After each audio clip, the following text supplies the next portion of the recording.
Que tu cherches à épargner pour investir ou simplement avoir des finances perso plus saines, c'est important d'appliquer une certaine méthodologie. Si t'as déjà eu cette impression que ton compte bancaire se vide sans que tu saches vraiment où est passé tout ton fric, ou pire, que t'es du genre à te dire « ça va, j'ai encore de la marge », et que finalement tu finis le mois à galérer, cette vidéo est faite pour toi. Aujourd'hui, on va voir ensemble quelques techniques hyper simples pour mieux gérer ton budget. Et crois-moi, ça peut vraiment faire la différence. Allez, c'est parti.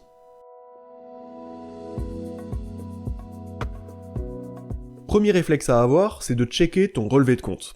Ouais, je sais, c'est pas la partie la plus fun, mais c'est vraiment essentiel. Tu prends ton relevé, que ce soit sur papier ou directement en ligne, et tu fais une liste de toutes tes dépenses. Ça va te permettre d'y voir plus clair. Pour savoir combien t'as dépensé au supermarché, combien dans tes abonnements, et ce petit café là à 2€, il est peut-être anodin, mais si tu fais ça tous les jours, ça chiffre vite. Et tu risques d'être surpris de ce que ça représente à la fin du mois. Ce petit exercice, c'est un peu comme ouvrir les yeux après avoir fait un mauvais rêve. Pas hyper agréable sur le coup, mais carrément nécessaire.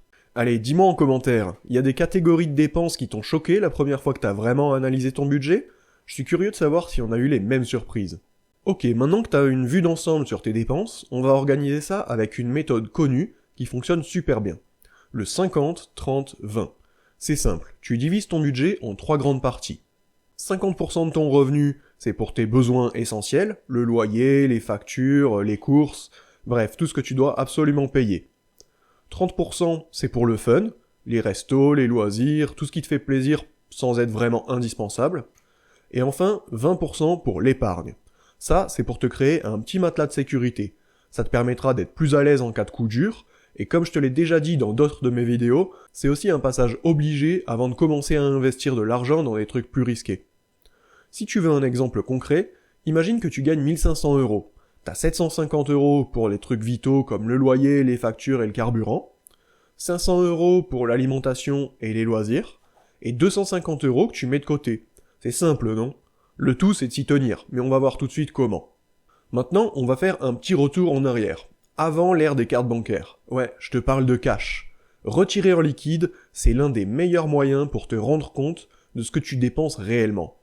Quand tu payes avec une carte, c'est facile de perdre le fil. Mais avec les billets en main, tu te rends compte beaucoup mieux de ce que tu lâches.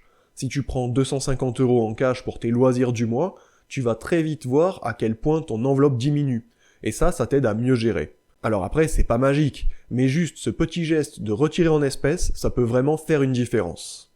Et là, on arrive à un truc super efficace. La méthode des enveloppes. Tu vas diviser ton cash en plusieurs enveloppes, chacune correspond à une catégorie de dépenses.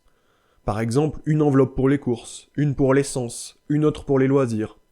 Mais attention, pour l'enveloppe des loisirs, on s'emballe pas. Tu la divises en 4 petites enveloppes, une par semaine. Ça évite que tu claques tout en un week-end et que tu te retrouves à compter les jours jusqu'à la fin du mois. D'ailleurs, tu peux voir sur ce graphique que beaucoup de gens dépensent une grosse partie de leur salaire dès le premier jour de paye. Avec cette astuce des enveloppes, tu gardes un contrôle constant et t'as moins de chances de faire des grosses erreurs. C'est simple, mais vraiment super efficace. Ensuite, je vais te parler d'un truc un peu marrant que je fais depuis quelques temps. La méthode des 5€. Le principe, c'est hyper simple. À chaque fois qu'on me rend de la monnaie avec un billet de 5€, je le mets de côté direct. Pas de réflexion, c'est juste un réflexe.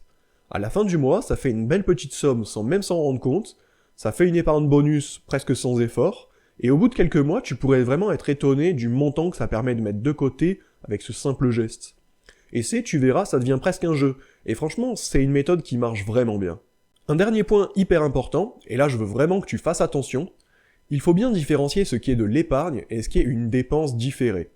L'épargne, c'est de l'argent que tu mets de côté pour plus tard, pour ta sécurité, pour tes projets à long terme. Par contre, si tu mets de côté pour tes prochaines vacances ou pour t'acheter un nouveau téléphone, c'est juste une dépense différée, c'est pas vraiment de l'épargne.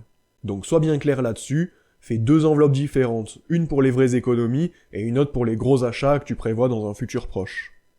Donc voilà, t'as maintenant quelques clés en main pour mieux gérer ton argent au quotidien, prendre ton relevé, organiser tes dépenses avec le 50-30-20 comme on a vu, retirer en cash et utiliser les enveloppes. Si tu mets tout ça en pratique, tu devrais vraiment voir une différence. Si cette vidéo t'a été utile, n'hésite pas à me laisser un pouce bleu, abonne-toi si c'est pas déjà fait, et dis-moi en commentaire quelle astuce t'a le plus parlé. Bon courage et à très vite pour une prochaine vidéo. Allez, salut!